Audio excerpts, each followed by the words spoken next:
කොහොමද ඉතින් ඕගලන්ට? අද මම මේ අප්ලෝඩ් කරන්න යන වීඩියෝ එක ගොඩක්ම වටින්නේ ගෙදරට වෙලා ගෙදර වැඩ කර කර ඉන්න ගෘහණියන්ට සහ ජිම් එකට යන්න වෙලාවක් නැහැ මම වැඩට යනවා ඒ හින්දා මට ගෙදර කරන්න පුළුවන් එක්සර්සයිස් ටිකක් දෙන්න කියන අයට තමයි මේ වීඩියෝ එක මම දාන්නේ. ඇත්තටම ඕගොල්ලන්ට ගෙදර ඩම්බෙල් නැත්තම් හොයාගන්න විදිහක් නැත්තම් ඒත් ප්‍රශ්නයක් නැහැ. හිස් වතුර බෝතල් දෙකක් ගන්න. නමුත් එක සමාන ලීටර්ස් තියෙන ඒකට වතුර පුරවන්න වතුර බෝතල් දෙක අරගෙන ඔයගොල්ලන්ට මේ එක්සර්සයිස් ටික කරන්න පුළුවන්.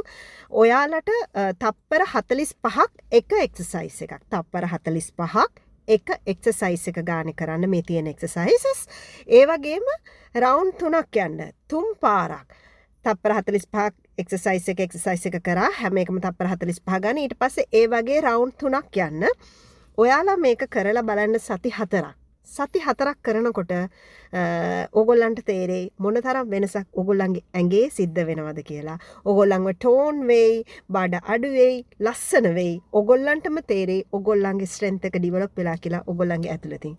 කරලා බලන්න. අතාරින්න එපා. සතියට අඩුම තරමේ දවස් 4ක්වත් මේ එක්සර්සයිස් ටික කරන්න.